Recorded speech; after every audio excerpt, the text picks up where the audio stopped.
Wanita ini sangat terkejut suami yang dicintainya berselingkuh dengan teman satu kantornya. Hingga pada akhirnya, ia ingin membalas dendam atas kehancuran keluarga dan kehilangan sang suami akibat mengakhiri hidup. Sehari-hari, So Hye-sung bekerja sebagai tutor di sebuah akademi untuk menafkahi putrinya yang masih remaja. Jalan yang dilalui Hye-sung semakin sulit karena statusnya sebagai wanita yang pernah menikah seringkali dipandang sebelah mata.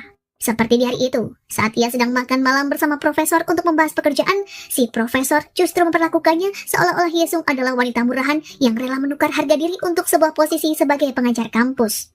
Dengan tak tahu malu, pria itu mendekat dan menyentuh Hye-sung serta mengajaknya tidur bersama. Hye-sung pun langsung menolak dengan sopan dan keluar dari ruangan untuk menenangkan diri. 저님 만들어주면요. Awalnya, Hye-sung dan keluarganya hidup berkecukupan karena suaminya yang bernama Nam-sik memiliki posisi yang cukup bagus di sebuah perusahaan besar. Namun segalanya berubah ketika Nam-sik mulai tergoda dengan rekan kerjanya yang masih muda dan cantik. Suatu hari, tiba-tiba saja Nam-sik meminta cerai kepada Hye-sung tanpa alasan yang jelas. Hye-sung awalnya menolak dan tak terlalu menganggap serius ucapan sang suami. Namun ketika Nam-sik mengatakan ada wanita lain di hatinya, perasaan Hye-sung pun hancur berkeping-keping. 이혼 못해줘, 여보. Ia tak menyangka pengabdiannya selama 15 tahun berumah tangga dikalahkan dalam beberapa bulan oleh wanita asing yang memasuki kehidupan sang suami. Hye-sung pada akhirnya pasrah dan menyetujui permintaan Nam-sik untuk bercerai. Namun di hari yang sama, pria itu rupanya mendapat masalah di kantornya. Tim audit mendeteksi adanya penggelapan dana di perusahaan sehingga mereka memanggil Nam-sik untuk diinterogasi. Mereka juga menuduh Nam-sik telah melecehkan Yu-hui dan menggunakan wewenangnya sebagai atasan untuk memeras gadis itu. Padahal yang sebenarnya terjadi, Yu-hui lah yang menggoda Nam-sik terlebih dulu dan memanfaatkannya demi mendapatkan uang yang banyak. Pada malam sebelumnya, usai mereka bercinta di tempat Yu-hui, gadis itu telah lebih dulu melenyapkan semua bukti termasuk pesan singkat dan surat elektronik di ponsel Nam-sik. 뭐해? Dalam sekejap, pria itu telah kehilangan segalanya, mulai dari reputasi, pekerjaan, hingga keluarganya. Yu-hui juga mengajak istri Nam-sik bertemu dan menghasutnya seolah-olah Nam-sik telah melecehkan dan memaksanya untuk menikah. Hye-sung sempat percaya dengan ucapan Yu-hui, sehingga ia membulatkan tekad untuk tetap bercerai dan meninggalkan rumah bersama sang putri. Dengan perasaan terombang-ambing dan kehilangan akal, Nam-sik menelpon Hye-sung untuk meminta maaf sekaligus berpamitan. Ia juga menceritakan bahwa selama ini dirinya telah ditipu dan dimanfaatkan seperti orang bodoh di depan Yu-hui. Nam-sik merasa tak punya muka untuk kembali kepada Hye-sung, sehingga dirinya mengucapkan selamat tinggal dan memintanya untuk menjaga putri mereka. Mendengar ucapan Nam-sik yang menyeratkan pesan ganjil, Hye-sung pun langsung memacu mobilnya ke gedung tempat sang suami bekerja. Ia terus berusaha menghubungi Nam-sik, namun teleponnya tak diangkat sama sekali. Setibanya di depan gedung, Hye-sung berniat menelpon lagi, namun tiba-tiba sebuah dentuman keras mengejutkannya. Di depan mata kepalanya sendiri, Hye-sung melihat jasad sang suami terhempas dari atas gedung dan menimpa sebuah mobil yang terparkir di sana. Seketika tubuhnya gemetar dan lemas sehingga tak bisa berkata-kata. Sang suami yang sangat ia cintai kini telah meninggalkannya dengan cara yang menyedihkan. Sepeninggal Nam-sik, kehidupan Hye-sung semakin berantakan. Pihak pengadilan datang dan menyita barang-barang berharga di rumah mereka, termasuk mobil yang dulu dipakai sang suami ke kantor. Hye-sung dan putrinya pun terpaksa pindah ke rumah yang lebih kecil, lantaran keuangan mereka tak selancar sebelumnya. Tak hanya itu, putrinya juga seringkali berkelahi di sekolah, karena tak tahan dengan teman-temannya yang sering menggosipkan ayahnya. Melihat kehidupan Hye-sung yang penuh cobaan, sang ibu pun khawatir sehingga ia diam-diam mendaftarkannya ke Rex dengan harapan agar putrinya mendapatkan jodoh pria mapan yang bisa membebaskannya dari kesulitan. Hye-sung menentang keras keinginan sang ibu karena ia sebenarnya tak terpikir untuk menikah lagi. Ia lantas berniat membatalkan keanggotaannya di Biro Jodoh Rex dan meminta pengembalian dana. Di waktu yang bersamaan, Hye-sung yang ingin membatalkan keanggotaannya tengah menunggu kedatangan direktur eksekutif yang menangani pendaftarannya. Hye-sung merasa sangat sayang dengan uang yang digunakan ibunya untuk membayar biaya keanggotaan, lantaran uang itu diperoleh sang ibu setelah menjual cincin pemberian sang ayah. Selama menunggu, Hye-sung melihat-lihat guci yang terpajang di lobi. Namun tiba-tiba, ia dikejutkan oleh seseorang yang memanggil nama Yu-hui di tempat itu, sehingga ia pun menoleh dan tak sengaja memecahkan salah satu guci.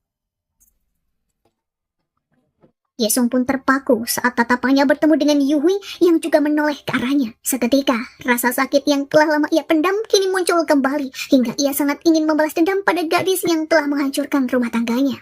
Pertemuan Hye-sung dan Yun-hui di Rex membuat mereka terlibat perang dingin. Yun-hui merasa tak tenang melihat keberadaan Hye-sung sehingga ia segera keluar dari tempat itu untuk menghindari pertemuan mereka di depan para karyawan Rex. Hyesung pun urung membatalkan keanggotaannya dan memilih ikut berkonsultasi sembari mencari tahu tentang tujuan Yunhui berada di sana. Namun karena Rex sangat menjaga privasi para kliennya, Hyesung tak mendapatkan informasi apa-apa tentang gadis penggoda itu. Ingatan menyakitkan ketika sang suami meninggalkannya kembali membayang di benak Hyesung. Di hari pemakaman Namsik, Hyesung begitu terpukul saat menemukan surat permohonan maaf yang ditulis suaminya sebelum mengakhiri hidup. Ia lantas pergi ke kantor Yunhui untuk memintanya bertanggung jawab. Namun gadis itu tak peduli sama sekali dan bersikap seolah tak pernah berbuat salah. Hyesung merasa tak adil dengan takdir yang ia jalani. Ketika dirinya menderita akibat kehilangan sang suami, Yunhui malah tampak baik-baik saja dan berjalan tegak penuh rasa bangga di depannya. Hyesung sangat ingin membalas dendam, namun ia tak mengetahui bagaimanakah caranya. Di luar ekspresinya yang tampak tenang, sebenarnya Yunhui juga gelisah dengan keberadaan Hyesung. Ia bahkan menunggu wanita itu keluar dari gedung untuk memberikan peringatan padanya agar jangan ikut campur dengan urusannya. Namun Hyesung justru mentertawakan sikap Yunhui yang dianggapnya sedang menyembunyikan ketakutan. Tanpa basa-basi, ia lantas meninggalkan Yunhui yang masih terpaku karena ucapannya. Kata-kata Hyesung tentang dirinya memang tidaklah salah. Yunhui khawatir jika wanita itu menjatuhkan reputasinya di depan karyawan Rex. Ia lantas mencari tahu pada manajer yang menangani konsultasinya. Namun si manajer mengatakan bahwa Hyesung tak banyak bicara saat melakukan sesi konsultasi. Meski demikian, Yunhui tetap merasa tidak aman. Ia mulai memikirkan cara agar Hyesung menjauh dari kehidupannya. Di tengah tekanan ekonomi yang dirasakannya, Hyesung tak putus asa untuk mencari celah dan membalas dendam kepada Yunhui. Ia sadar nilai keanggotaannya di Rex berada di bawah gadis itu sehingga sangat mustahil baginya untuk merebut pria yang sedang diincarnya. Hyesung lantas berusaha menemui CEO Rex yang bernama Choi Yosun dalam sebuah seminar pernikahan. Usai acara, ia menyapa Nyonya Choi lalu bertanya, bagaimanakah caranya untuk menjatuhkan seseorang yang sangat ia benci. 어떤 사람을 이기고 싶어요. Nyonya Choi menyambutnya dengan ramah. Dengan tenang, wanita itu menjawab bahwa uang adalah hal yang paling mudah untuk menaklukkan seseorang. Namun jika tidak memiliki kekayaan, Nyonya Choi menyarankan Hyesung untuk mencintai hasrat dan ketamakan dalam dirinya. Hyesung berusaha mencerna ucapan Nyonya Choi. Di waktu yang bersamaan, Yunhui datang dan tampak ingin menemui wanita itu untuk membicarakan perjodohannya dengan anggota hitam. Namun Nyonya Choi menolak kehadirannya karena merasa tak berkewajiban untuk menanggapi anggota Rex dengan level rendah seperti Yunhui. 제가 바로 다음 일정에 있어서. Nyonya Choi sendiri memiliki latar belakang yang cukup rumit. Demi mencapai posisinya saat ini, ia rela menikah dengan Ketua Cha yang lebih pantas dipanggilnya sebagai ayah. Ketua Cha adalah seorang konglomerat yang memiliki beberapa perusahaan properti. Namun kesehatannya sudah lama menurun, sehingga ia mempercayakan urusan pekerjaan kepada Nyonya Choi. 줄이 어찌나 긴지. Di lain sisi, Hyesung begitu bahagia karena ia dipanggil ke universitas untuk menjabat sebagai asisten profesor. Ia juga diminta mengerjakan proyek kolaborasi antara perusahaan sponsor dan kampus bersama para mahasiswa. Namun kebahagiaan Hyesung menguap ketika melihat kedatangan Yunhui ke ruangan tempatnya berbincang dengan sang profesor. Di luar dugaan, Yunhui lah yang mengatur penerimaannya di kampus itu, lantaran ia adalah perwakilan sponsor yang akan memberi proyek besar. Meski hatinya sangat sakit dan merasa tak berdaya, Hyesung tetap berusaha tak terintimidasi dengan sikap Yunhui yang sok berkuasa. Dengan penuh percaya diri, ia berkata bahwa Yunhui tak akan pernah bisa mengendalikan hidupnya. Ia juga semakin penasaran, pria seperti apakah yang sedang diincar Yunhui sehingga dirinya berusaha keras menghalangi Hyesung agar tak membocorkan skandal masa lalunya yang menyebabkan kematian seseorang. 어쩌나?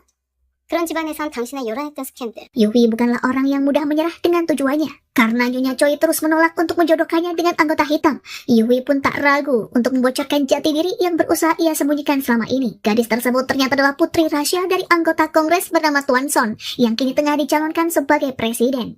Melihat tawaran yang menggiurkan, Nyonya Choi pun berubah pikiran. Ia lantas membatalkan perjodohan sesama anggota hitam yang sebelumnya telah diatur dan menggantikannya dengan acara pesta topeng yang melibatkan semua anggota tanpa terkecuali. 초이 씨는 자유롭고 모두에게 공평한 기회가 제공됩니다. Sementara itu, Hyungju sebagai anggota hitam awalnya enggan hadir karena ia bukanlah orang yang mudah berbaur dalam pesta.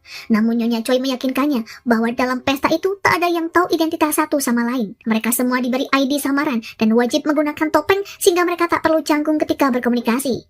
마음에 드는 상대를 충분히 살펴보실 수 있도록요. Hyungju akhirnya setuju karena di balik topeng semua orang bisa menjadi diri sendiri tanpa perlu terbebani. Lee Hyung-ju adalah pria yang muak dengan wanita karena kegagalan pernikahannya di masa lalu. Kini ia menyibukkan diri dengan bekerja sebagai CEO perusahaan yang bergerak di bidang IT yang dikenal secara global. Ia enggan menikah lagi karena ingin fokus membesarkan putranya yang kini sudah remaja. Terlebih, sang putra tak ingin memiliki saudara dan tak pernah setuju jika dirinya membawa ibu baru untuknya. Melihat Hyung-ju yang seolah tak peduli dengan kehidupan pribadinya, sang ibu pun menjadi khawatir hingga ia diam-diam mendaftarkan putranya ke Rex. Ia meminta CEO Rex mencarikan jodoh wanita baik-baik yang keibuan dan berpendidikan tinggi, agar bersedia merawat cucunya dengan penuh kasih sayang. Yongju pun tak punya pilihan selain menuruti ucapan sang ibu. Namun ia memiliki kriteria yang bertolak belakang dengan pilihan sang ibu, yakni seorang gadis berusia 30 tahunan dan belum pernah menikah. 또 일 때문에 워낙 정신이 없어서요. Yui, sang wanita penggoda, kini berusaha mencari mangsa baru dengan mendaftar ke Rex. Ia sedang mengincar CEO kaya raya bernama Lee Hyung-ju. Beberapa hari sebelumnya, saat menghadiri pesta di Rex, Yui sempat mendengar teman-teman Hyung-ju yang sedang membujuknya untuk mendaftar di sana. Gadis itu pun menghalalkan segala cara demi mencapai tujuan, termasuk dengan menyuap pegawai Rex agar bersedia mengatur perjodohannya dengan sang pria idaman. Yui pun sangat antusias ketika mendapatkan undangan. Ia mempersiapkan diri dengan sangat matang agar menjadi yang paling populer di tengah pesta. Menggunakan gaun merah yang menampakkan lekuk tubuhnya yang sempurna, Yunhui memasuki ruangan dengan penuh percaya diri. Manajer konsultannya sudah memberitahu bahwa pria incarannya memiliki ID bernama Zeus, sehingga ia tak tertarik dengan pria lain yang menatapnya dan ingin mengajaknya berkenalan. Hyesung pun datang ke pesta topeng itu. Penampilannya tak seheboh wanita-wanita lain yang diundang ke sana, karena ia memang tak berniat mencari jodoh. Hyesung hanya ingin menuntaskan rasa penasaran terhadap pria-pria kalangan atas yang sedang diincar Yunhui. Dua wanita yang sedang terlibat perang dingin itu lantas berdiri berdampingan. Namun keduanya tak mengetahui keberadaan satu sama lain di balik topeng yang sedang digunakan. Di lain sisi, Nyonya Choi mulai merencanakan sesuatu yang menarik untuk pesta topeng.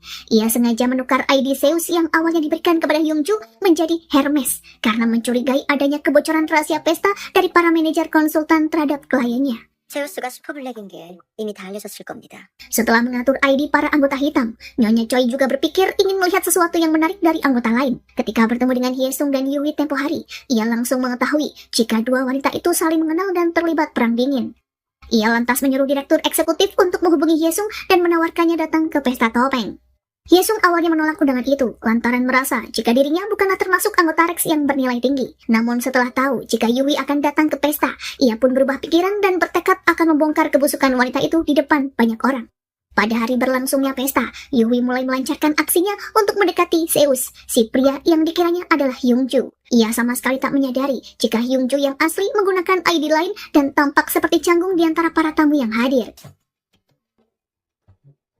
Hyungju memang tertarik dengan Yui dan berkali-kali mengajaknya berkenalan. Namun gadis itu tak menunjukkan minat karena ia hanya fokus ingin merayu Zeus yang tak lain adalah Sukjin.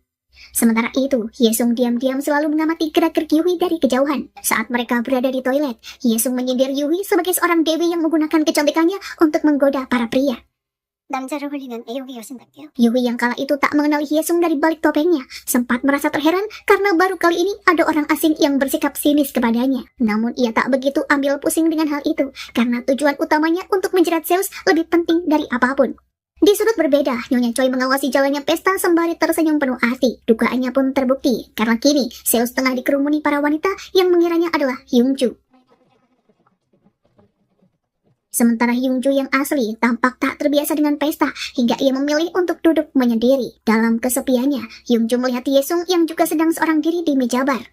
Ia lantas mendekat dan mengajaknya berkenalan. Dalam waktu singkat, keduanya pun terlibat obrolan dan menjadi akrab karena Hyesung bisa mengimbangi topik dari Hyungju. 고전에는 배울 게 참 많거든요. 욕심 부리면 깡통 친다. Namun obrolan keduanya terjeda karena seorang gadis yang sedari tadi menempel pada Hyungju tiba-tiba datang menyelah. Tak lama setelahnya, Sukjin pun ikut bergabung dengan mereka. Sukjin mulai mencurigai bahwa wanita yang berdiri di sampingnya adalah Hyesung. Ia mengenalinya dari cara bicara dan suaranya.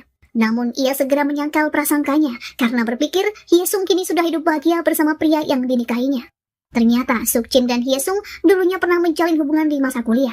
Namun suatu hari, Sukjin tiba-tiba melanjutkan studi ke luar negeri dan meninggalkan Hyesung tanpa kata. Hyesung pun sangat kecewa, karena menurutnya, meskipun Sukjin ingin mengakhiri hubungan, seharusnya ia tetap punya tata krama dengan mengucapkan putus sebelum pergi. Sukjin sendiri datang ke pesta itu karena menuruti permintaan ketua Cha. Sang ayah merasa jika ajalnya sudah dekat, sehingga ia ingin melihat putranya menikah dan memberinya cucu yang akan mewarisi seluruh hartanya. 언제 죽을지도 모르는. Nyonya Choi yang mendengar obrolan ayah dan itu pun menjadi jengkel lantaran ia merasa jika dirinya selama ini sudah banyak berkorban demi ketua Cha. Sebenarnya, ia enggan memasukkan Sukjin ke dalam pesta topeng karena tak ingin anak tirinya itu segera menikah. Namun Nyonya Choi tak kuasa menolak permintaan ketua Cha, sehingga dirinya merencanakan sesuatu yang menarik untuk menuntaskan rasa penasarannya. Rangkaian pesta telah berlalu satu demi satu hingga tiba sesi terakhir, yakni pelepasan topeng. Anggota yang disebut nama ID-nya oleh pembawa acara harus berdiri dan melepas topengnya sembari menyebutkan profesinya saat ini. Dalam sesi itu, beberapa anggota sempat terkejut saat mengetahui wajah asli yang tersembunyi di balik topeng satu sama lain. Mereka berasal dari berbagai kalangan, mulai dari dermatolog, selebritas, hingga pengacara. Darah Yesung mendidih kalau melihat Yui melepas topengnya dengan penuh percaya diri. Bagaimana bisa gadis itu hidup tenang dan menebar senyuman setelah membuat nyawa suaminya melayang dengan sia-sia. Saat tiba gilirannya melepas topeng, Yesung berniat membongkar skandal Yui di masa lalu yang membawanya sampai ke sana. Melihat Yesung yang ternyata sejak tadi ada di tempat itu, Yui pun merasa terkejut dan gemetaran. Ia bahkan menggenggam topengnya dengan erat seolah menguatkan diri jika Yesung benar-benar berniat menjatuhkan reputasinya di depan para anggota lain. Tak hanya Yui, Sukjin pun terkejut melihat mantan kekasihnya ada di sana. Ia pun menduga-duga apa yang akan diungkap Yesung di acara itu. Yesung tak berhasil membongkar kebusukan Yunwi dalam pesta, lantaran terjadi keributan di antara dua anggota yang ternyata adalah mantan pasutri. Karena kondisi yang semakin kacau, pesta pun bubar dengan sendirinya. Dan di saat itulah, Yui baru tahu jika pria yang didekatinya sedari tadi bukanlah Hyungju. Keesokan harinya, Yesung menemani Nyonya Choi di Rex atas permintaannya semalam setelah acara usai. Rupanya, wanita itu penasaran apa yang ingin diungkap Yesung di depan semua orang. 단순히 파티를 즐기러 온 분 같지는 않더군요. Yesung lantas menceritakan kisah perselingkuhan suaminya dengan Yui yang berujung pada kehancuran rumah tangga serta kematian sang suami. Ia ingin Rex menghapus Yui dari daftar anggota karena menurutnya wanita itu tak pantas menjadi calon pengantin. Di luar dugaannya, Nyonya Choi justru menyalahkan Yesung yang tak bisa menjaga suaminya. Ia juga tak bisa mengeluarkan Yui dari Rex lantaran gadis itu bersih dari catatan hukum. Nyonya Choi hanya bisa menyarankan bahwa Yesung harus menjadi lebih kuat untuk membuat musuhnya bertekuk lutut dan memohon ampun. 모두를 발 아래 두고 짓밟을 수 있을 만큼. Yesung merasa frustasi karena usahanya sejauh ini tidak membuahkan hasil. Bahkan kini Yui semakin di atas angin karena Rex seolah melindungi dan melancarkan usahanya untuk mendapatkan pasangan impian. Yui bahkan bersikap seolah tak peduli lagi dengan apa yang dilakukan Yesung selanjutnya. Baginya, wanita itu bukan lagi penghalangnya untuk mencapai tujuan. 가면 파티 속편 찍으러 오셨나? Sementara itu, Sukjin yang terus kepikiran dengan Yesung setelah melihatnya di acara pesta topeng di malam itu, berniat menemuinya di kampus. Ia baru tahu jika suami Yesung telah meninggal dunia.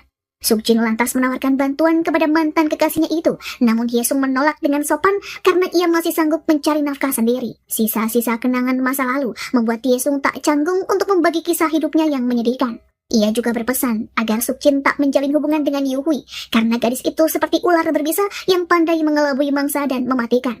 그래서 난 만났으면 좋겠다. Selain masalah pekerjaan, Yesung juga dibuat pusing karena perubahan sikap putrinya di sekolah. Anak semata wayangnya itu rupanya menjadi pendiam dan seringkali melewatkan pelajaran hingga nilainya juga turun. Yesung yang cemas lantas berusaha menghibur sang putri dengan mengajaknya ke kampus tempatnya mengajar. Gadis kecil bernama Mijin itu sangat antusias melihat pencapaian ibunya. Ia juga bangga karena memiliki ibu yang cerdas dan tangguh seperti Yesung. Namun penilaian Mijin terhadap ibunya berubah setelah ia mendengar ucapan profesor yang menyapa mereka ketika sedang makan siang di sebuah kantin. Profesor itu menyebut nama Yuhui sebagai orang yang telah memberi ibunya proyek dalam penelitian bernilai besar. 우리 파트너에서 했다면서. Seketika, Mijin pun meradang dan berlari pulang sehingga Yesung mengejarnya. Sembari menangis, Mijin meluapkan kekecewaannya kepada sang ibu yang menerima bantuan dari wanita yang telah menghancurkan keluarga mereka. Walau ibunya sudah menjelaskan bahwa ini semua adalah bagian dari rencananya, Mijin tetap tak terima dan mengabaikan semua ucapan ibunya. Keesokan harinya, Mijin nekat menunggu Yui di depan kantornya. Gadis kecil itu mengancam Yui agar jangan mendekat atau berbuat macam-macam dengan ibunya lagi. Namun bukannya takut, Yuhui justru tertawa dengan ancaman Mijin. Ia bahkan sengaja menyebut ayah Mijin sebagai penjahat yang menjijikan untuk mengintimidasinya. 더 자세히 얘기해줄까? Mendengar ucapan Yuhui, tubuh Mijin pun gemetar karena tak sanggup menahan amarah.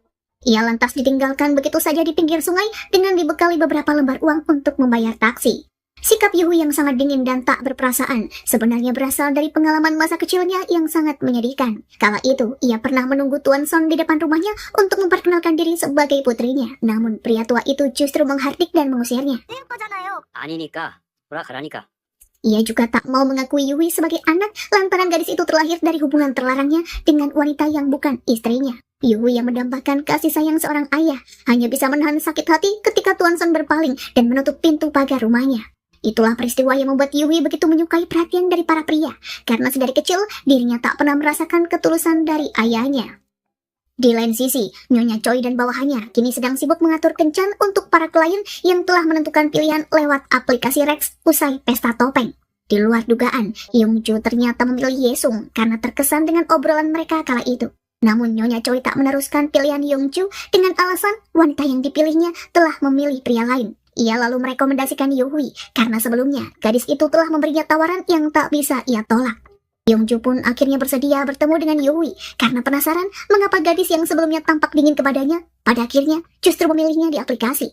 아니 그분 되게 까칠하시던데 정말 날 선택했어. Sementara itu, Nyonya Choi juga mengatur kencan untuk Yesung dengan seorang dokter gigi. Meski awalnya tidak tertarik, Yesung akhirnya sepakat untuk bertemu karena berpikir tak ada salahnya mencoba berkencan buta. Pertemuan dua pasangan itu pun dilangsungkan di hotel yang sama dan hanya berbeda satu ruangan. Yuhui yang ahli bersandiwara mulanya berpura-pura belum mengenal Yongju, padahal ia sudah tahu segalanya tentang pria itu. Yongju tak sedikit pun curiga, bahkan ia sangat menikmati kencannya dengan Yuhui lantaran gadis itu pandai membangun suasana menjadi lebih menyenangkan. Ia bahkan mengarang cerita tentang masa kecilnya yang menyedihkan, sehingga Yongju menjadi simpati karena merasa mereka memiliki nasib yang sama. 아버지가 굉장히 훌륭한 변호사이셨나봐요. Malam semakin larut, sebotol anggur pun telah tandas. Yuhui dengan daya pikatnya yang memukau membuat Yongju terlena, hingga pada akhirnya keduanya melewatkan malam panas di kamar hotel. Sembari berpelukan dengan tubuh tak berbalut sehelai benang pun, Yuhui memuji ketampanan Yongju hingga pria itu merasa senang dan mendekapnya semakin erat. Esokan harinya, Yongju pun sepakat untuk meneruskan kencan mereka ke tahap selanjutnya. Lain halnya dengan kencan Yuhui yang romantis dan berakhir sesuai harapan, kencan Yesung berantakan karena pria yang bersamanya hanyalah pria mesum yang ingin mengajaknya cinta satu malam. Yesung awalnya tak curiga karena pria itu bersikap sopan dan ramah ketika mereka makan malam berdua. Namun perangai aslinya mulai tampak saat pria itu mengajak Yesung untuk masuk ke kamar hotel. Yesung pun sangat terkejut dan tak menyangka pria bermartabat dari kalangan atas bisa bersikap tak sopan seperti ini.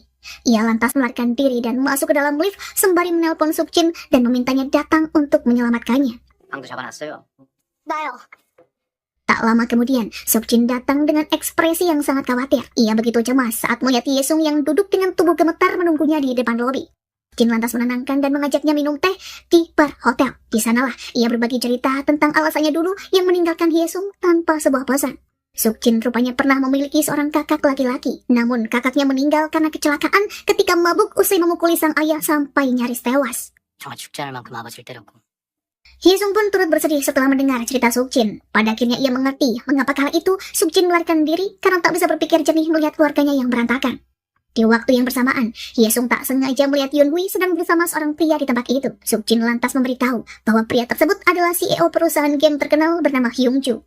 Sebuah ide pun terlintas di benak Hyesung. Kini ia paham apa yang selama ini diperjuangkan mati-matian oleh Yuhui, yakni seorang pria bernilai ratusan miliar won yang akan ia jadikan sebagai suami. Keesokan harinya, Hyesung menghubungi direktur eksekutif yang menangani konsultasinya untuk mengajukan keluhan. Ia sangat kesal karena dipasangkan dengan pria yang tak bermoral yang ditemuinya semalam. 그런 사람을 소개할 수가 있죠? 하룻밤 상대 헌팅하러 나왔던 Namun pihak Rex sepertinya juga tak menduga bahwa di antara klien mereka ada pria mesum seperti yang ditemui oleh Hyesung. Seolah belum cukup dibuat kesal dengan kencannya yang gagal total, masalah kembali menghampiri Hyesung saat ketua proyek penelitian kampus memanggilnya ke kantor. Pihak perusahaan yang mensponsori proyek mereka rupanya ingin Hyesung dikeluarkan dari tim lantaran hasilnya dinilai sangat buruk dan tidak memenuhi standar. 부실하다고 연구주임 교수를 바꿔달래. Namun sebenarnya, itu adalah ulah Yuhui yang ingin membuat Hyesung menderita. Dengan licik, gadis itu memanfaatkan kekuasaan dan relasinya untuk memecat Hyesung dari pekerjaannya.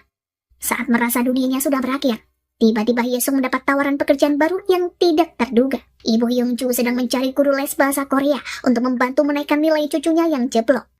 Pucuk dicinta, ulam pun tiba. Kesempatan itu tak disia-siakan oleh Hyesung. Ia akan memasuki keluarga Hyungju dan menggagalkan semua rencana Yuhui untuk mendapatkan pria idamannya.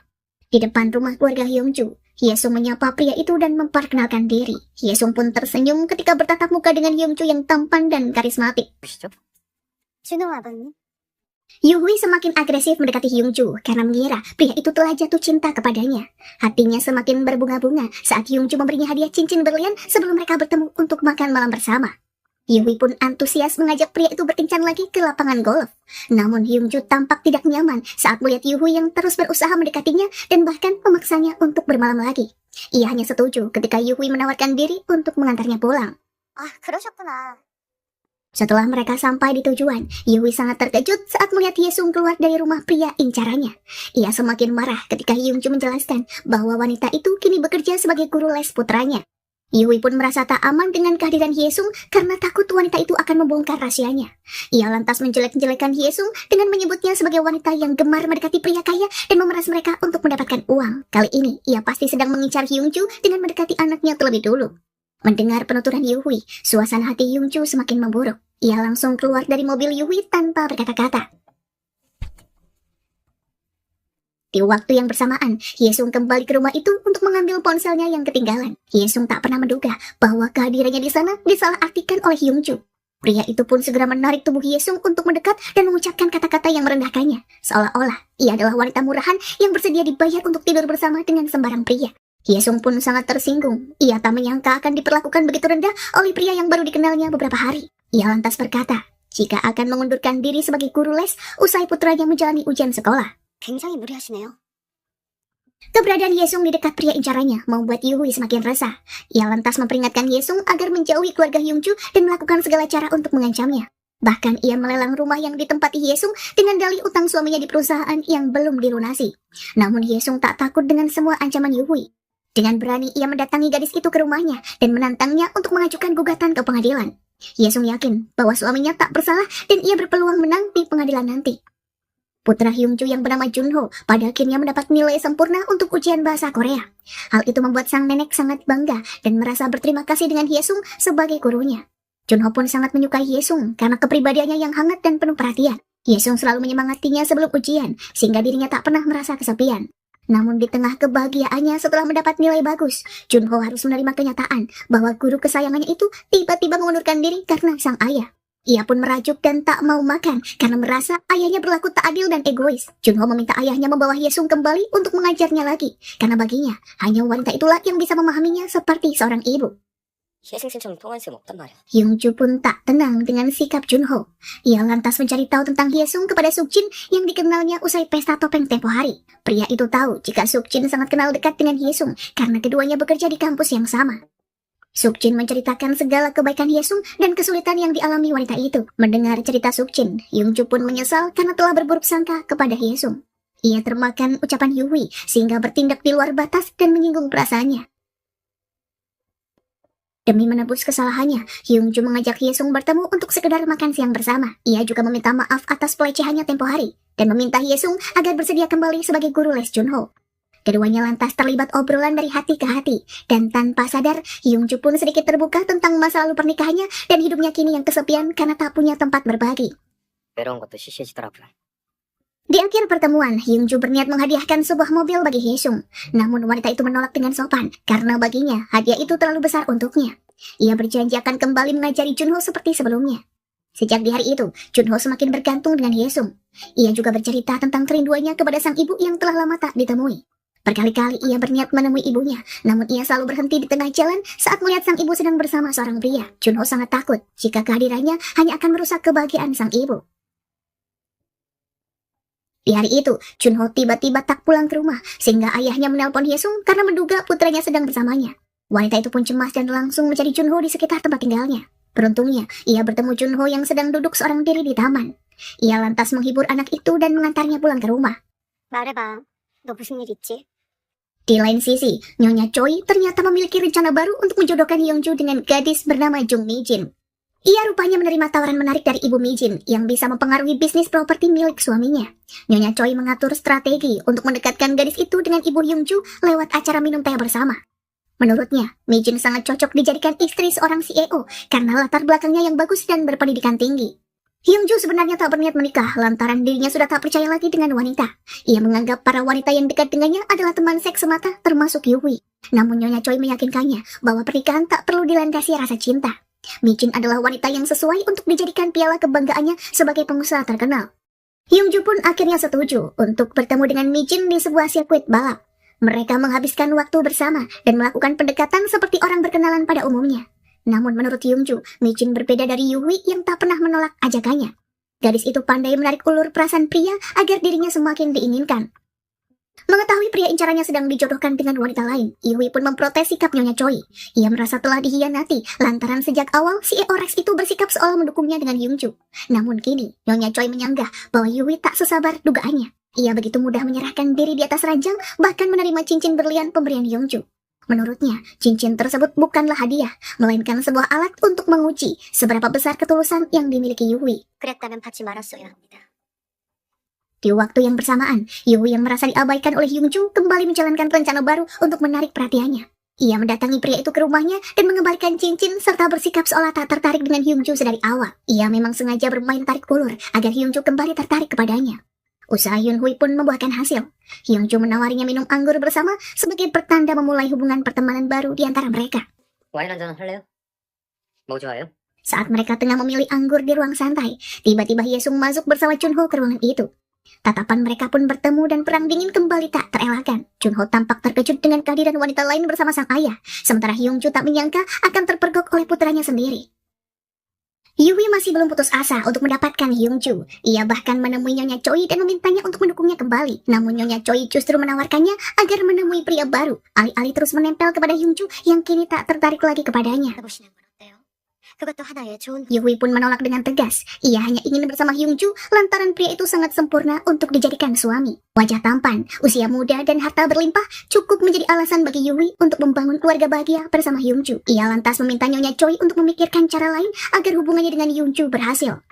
Yuhui sangat sadar bahwa posisinya sangat ini tidaklah aman lantaran Hyesung terus muncul di dekat pria incarannya. Wanita itu tak peduli dengan semua peringatan dan ancamannya. Bahkan ia siap kehilangan rumahnya karena tak sudi memohon kepada Yuhui.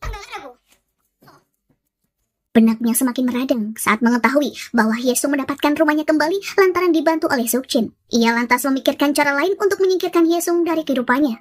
Dengan memanfaatkan profesinya sebagai pengacara, Yuhui kini bergabung dengan tim hukum perusahaan milik Hyungju. Ia bahkan berhasil membujuk atasannya agar mendapatkan wewenang untuk menangani perusahaan Hyungju secara langsung. 백프린스 프로젝트 도와주고 있어. 최선을 다해서 서포트하겠습니다. Yuhui berpikir, jika mereka sering bertemu, peluangnya akan semakin besar untuk mendapatkan kembali hati Hyungju. Tanpa rasa malu, Yuhui terus mengikuti kemanapun Hyungju pergi. Ia bahkan datang ke kelas seminar khusus eksekutif demi bertemu dengan pria incarannya. Yuhui tak menyangka jika Hyesung akan menjadi salah satu pemateri di kelas itu. Usai kelas berakhir, orang-orang yang pernah hadir di pesta topeng Rex lalu berkumpul untuk sekedar minum anggur sembari mengobrol. Hyesung sengaja menarik Yuhui untuk bergabung bersama yang lain dengan tujuan mengintimidasinya. 대표님 계시다고 하니까 뵙고 싶어 하셔서. Di depan Hyungju dan yang lainnya, Hyesung bercerita tentang nasib buruk yang menimpa keluarganya. Yuhui yang mendengarnya pun menjadi gelisah karena khawatir jika Hyesung akan menyebut namanya sebagai penyebab kehancuran rumah tangganya. Hyesung pun sangat menikmati ekspresi Yuhui yang terlihat cemas dan ketakutan. Namun ia batal menyebut nama Yuhui di depan semua orang karena merasa jika gadis itu pantas diberi hukuman yang lebih kejam. Di lain sisi, Hyungju mulai merasakan getaran yang tak biasa saat berada di dekat Hyesung. Ia merasa tak nyaman ketika melihat Sukjin yang terang-terangan menunjukkan perhatiannya kepada wanita itu. Namun Hyungju berusaha menghalau getaran itu lantaran dirinya belum yakin dengan perasaannya sendiri setelah berkali-kali dikhianati oleh istrinya di masa lalu.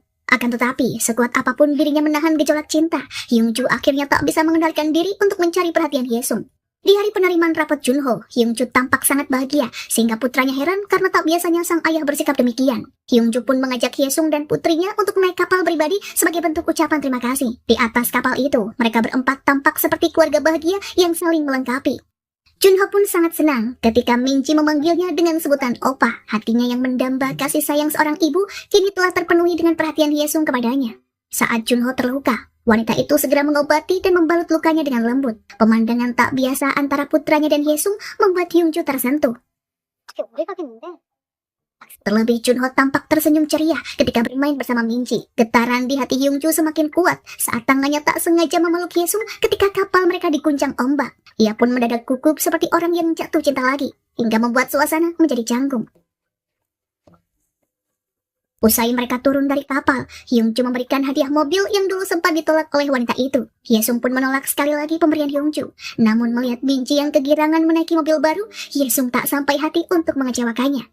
Ia lantas pasrah saja ketika Junho mendorongnya untuk masuk ke mobil yang akan membawanya pulang ke rumah. Hari itu ditutup dengan senyum lebar Junho dan hati Hyungju yang semakin berbunga-bunga. Sementara itu, Yuhui yang masih terobsesi dengan Hyungju mulai menjalankan rencana baru. Ia menemui mantan istri Hyungju yang bernama Jung In lalu memberitahunya bahwa ada seorang wanita yang memanfaatkan putranya untuk menjadi nyonya kaya. 준호 어머님이시니까 꼭 아셔야 된다고 생각해요. Jung In yang terhasut lantas pergi ke rumah Hyungju dengan niat mengambil putra mereka. Pertengkaran antara mantan pasutri itu pun tidak terelakkan. Jung In bahkan menuduh bahwa Hyungju sudah tidur dengan guru les yang kini sedang mendekati putra mereka. 놀려면 좀 수준 있게 놀아. Hyungju tak tahan dengan semua hinaan yang ditujukan mantan istrinya kepada Yesung. Ia lantas mengusir wanita itu dari rumahnya dan memperingatkannya agar menjauhi putra mereka untuk selamanya. Karena suasana hatinya yang sedang buruk, usai bertengkar dengan mantan istri, Hyungju meminta Yesung menemaninya minum soju. Di sebuah bar, mereka duduk berdua sembari berbagi kisah masa lalu yang menyakitkan. Rasa kagum di hati Hyungju semakin besar kala Yesung memberinya petuah bijak tentang kehidupan. Ia sempat meminta Yesung untuk menjadi pasangannya. Namun karena takut ditolak, Hyungju pun akhirnya berkata bahwa ia hanya bercanda. 농담이에요. Usai minum-minum, dua sejoli itu berjalan bersama melewati sebuah jembatan. Hyungju mengucapkan terima kasih kepada Yesung yang telah menemaninya di saat terpuruk. Ia lantas menawarkan untuk membantu Yesung jika wanita itu butuh sesuatu. Yesung pun tak menyia-nyiakan kesempatan itu dan meminta bantuan agar membebaskan seorang saksi yang kini tengah dipenjara atas kasus kejahatan yang dilakukan oleh Yuhui.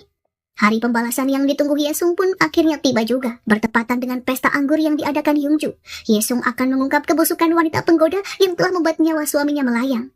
Di lain sisi, Yuhui pun membuat rencana yang sama. Ia ingin mempermalukan Yesung di depan Hyungju saat pesta anggur dengan menyuap Choi Myung-woo yang telah bebas dari penjara untuk menunjukkan bukti palsu tentang kejahatannya di masa lalu.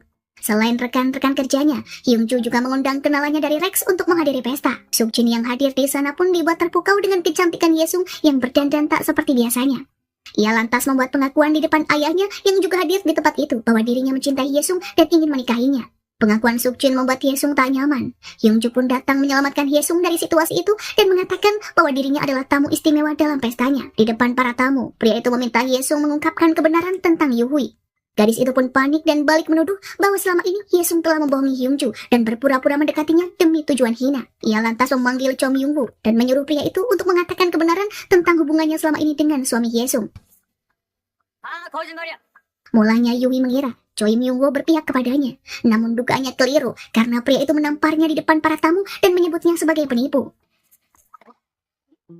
Saat itu, Myung-woo bahkan menunjukkan bukti-bukti bahwa dirinya juga dirayu dengan kata-kata cinta untuk menutupi kejahatan yang dilakukan Yuhui. Gadis itu pun histeris dan menyangkal semua tuduhan. Namun tak lama kemudian, dua orang dari kejaksaan datang dan menangkapnya atas kasus penggelapan dana perusahaan. Melihat Yuhui diseret pergi dari pesta, Yesung pun tak bisa menahan tangis. Rasa sakit yang selama ini ditanggungnya kini telah terbayar lunas dengan melihat kehancuran Yuhui di depan banyak orang. Kini ia mengerti apa maksudnya menjadi kuat dengan mengandalkan cinta. Cintanya kepada hasrat dan ketamakan telah menuntunnya menjadi pemenang dalam pertarungan. Balas dendamnya kini telah terwujud, namun Yesung masih terasa hampa. Ia tak tahu apa yang sebenarnya dicarinya. Dalam keresahannya, Hyungju datang dan menghiburnya, sembari berkata jika mulai saat ini ia ingin mendampingi Yesung. Namun Yesung hanya terdiam saat mendengar kata-kata romantis dari Hyungju. Dirinya sangat paham jika menjalin hubungan dengan pria idaman para wanita itu tidaklah mudah. Apalagi status sosial mereka amatlah berbeda sehingga sangat mustahil untuk disejajarkan. 고통에 익숙해져서. Usaha Hyungju untuk mengungkap kejahatan Yuhui benar-benar berakhir sia-sia. Dalam beberapa hari, gadis itu telah dibebaskan dari tahanan karena bantuan dari ayah kandungnya. Ia lantas menemui Hyungju dan menantangnya untuk berperang karena dirinya tak terima telah dipermalukan di depan umum. Kali ini, Yuhui bertekad untuk menaklukkan Hyungju bagaimanapun caranya. Di lain sisi, kehebohan yang dibuat Hyungju dan Yesung di pesta anggur rupanya berdampak sangat besar bagi kehidupan mereka selanjutnya.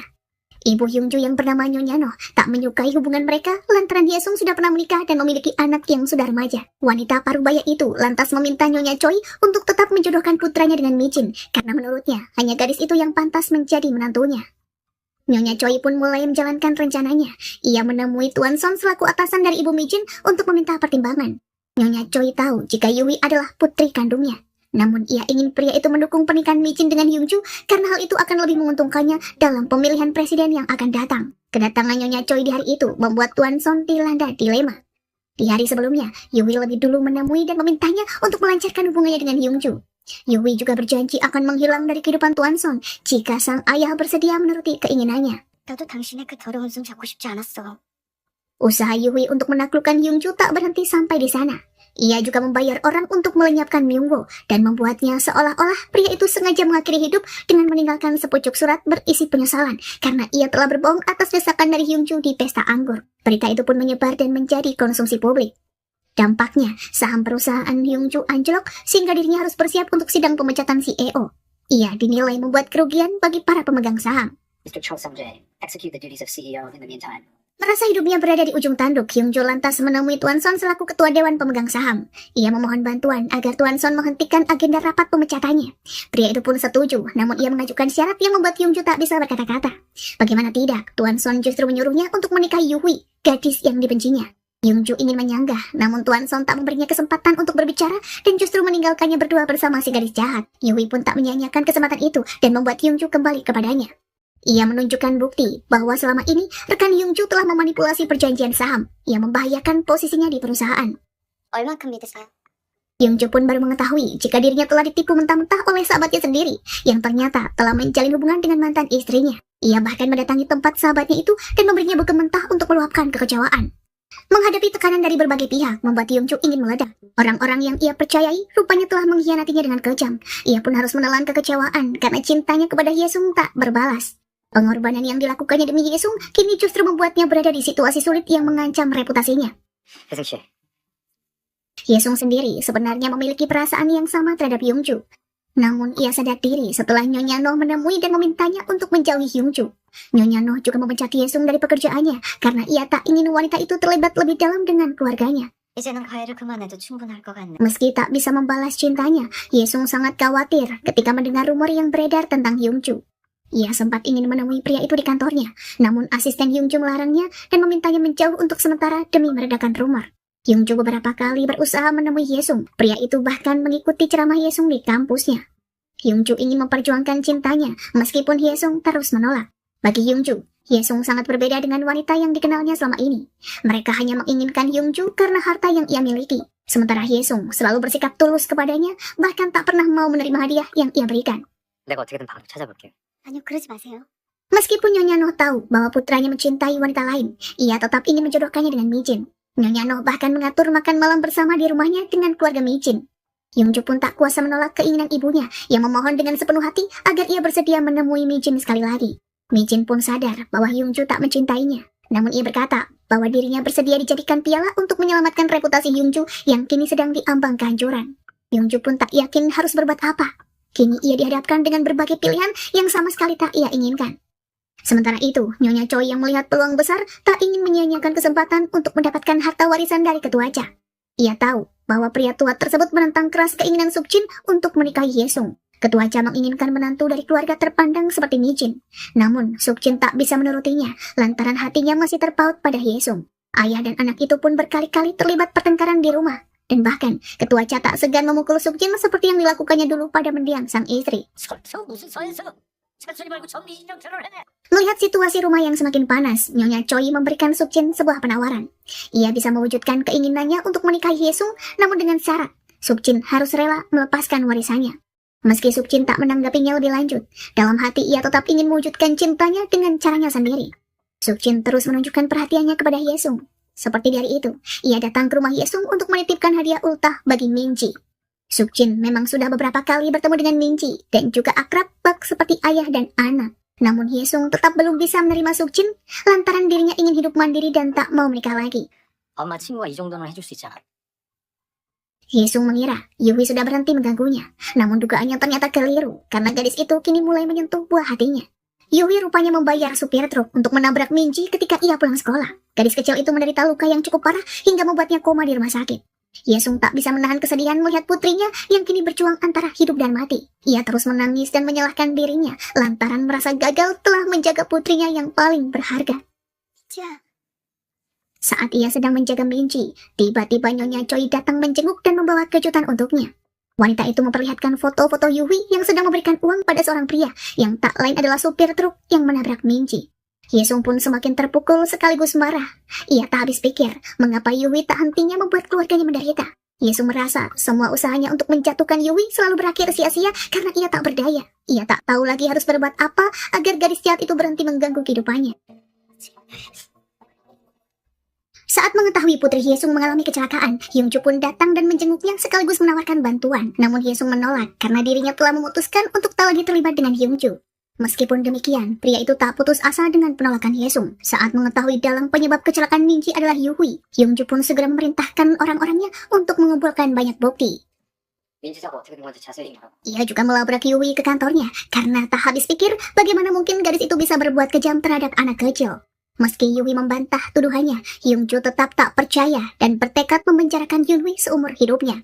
증거 있어요? 당신의 사고 운전자랑 만나는 거 듣지.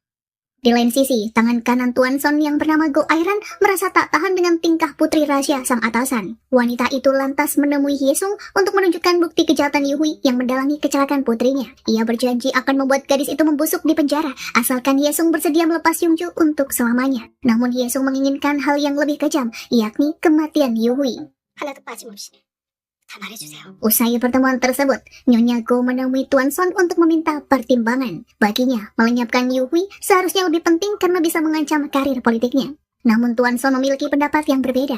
Ia lebih mempertahankan Yunhui dan mengupayakan putri kandungnya itu agar segera menikah dengan Hyungju.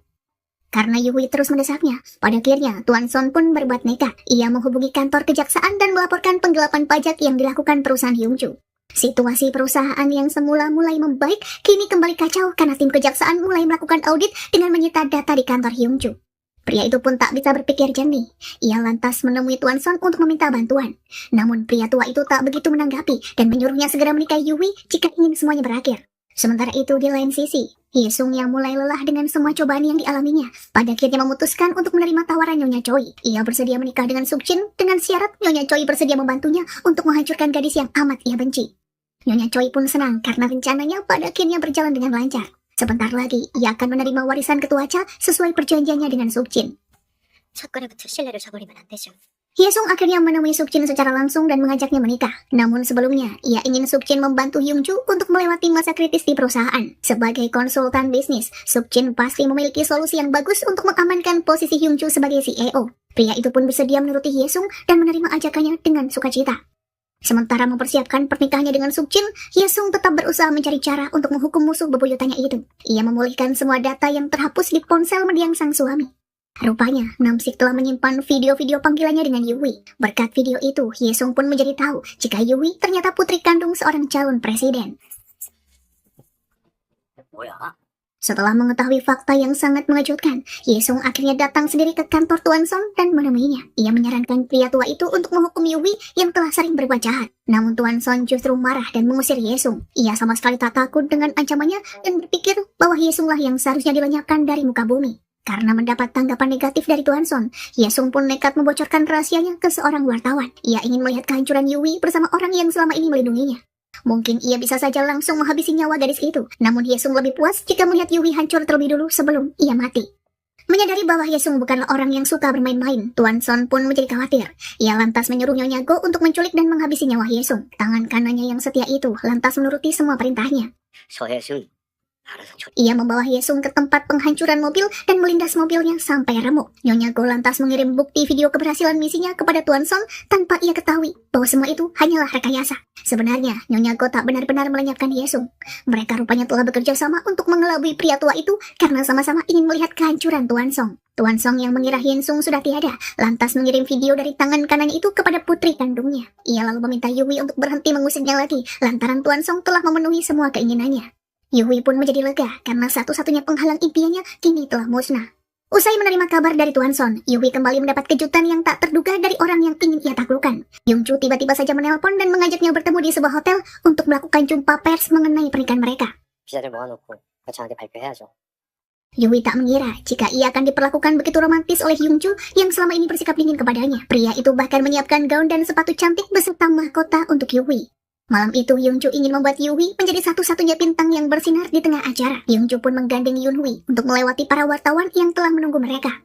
Yuhui yang sudah merasa di atas angin dibuat terkejut oleh Hyungju yang tiba-tiba memutar video terungkapnya putri rahasia sang calon presiden. 충격적인 사실이 드러났습니다. 본회장인 진모 씨는 Wartawan pun langsung heboh dan menggila. Hyungju lantas mengumumkan di depan semua orang bahwa wanita yang sedang bersamanya adalah gadis jahat yang tega menghancurkan satu keluarga.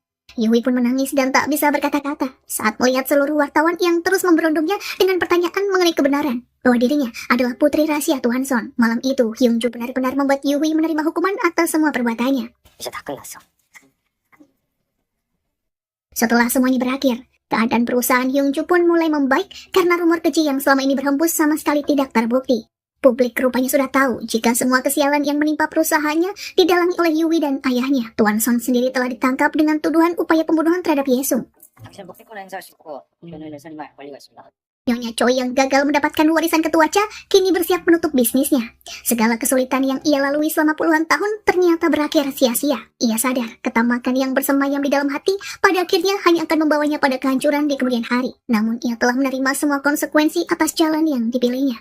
Saat mengira Rex benar-benar berakhir, tiba-tiba saja seorang pemuda masuk dan memintanya untuk tidak menutup usaha. Dengan santai, pemuda itu meminta Nyonya Choi untuk memulai lagi dari awal bersamanya. Si pemuda ingin Nyonya Choi tak menyerah dan mengambil peluang untuk mengikuti perkembangan zaman di masa kini. Saat melihat adanya harapan, Nyonya Choi pun mengurungkan niatannya untuk mengakhiri Rex. Mungkin ia pernah gagal karena telah salah jalan, namun kini ia akan mencoba bangkit dengan jalan yang benar. Yesung dan Sukjin pun melanjutkan rencana pernikahan mereka yang sempat tertunda. Hari itu di sebuah gereja, Yesung menggunakan gaun pengantin yang cantik dan berjalan menuju altar bersama Sukjin. Minji dan neneknya pun turut hadir merestui bersatunya kedua mempelai yang tampak tersenyum bahagia. Di depan seorang pastor, Sukjin menatap Yesung dengan tersenyum malu. Sembari meneteskan air mata, Sukjin berpesan bahwa mulai saat ini Yesung harus hidup bahagia. Tak disangka, ternyata hari itu, Sukjin bukanlah mempelai pria yang akan menikah dengannya.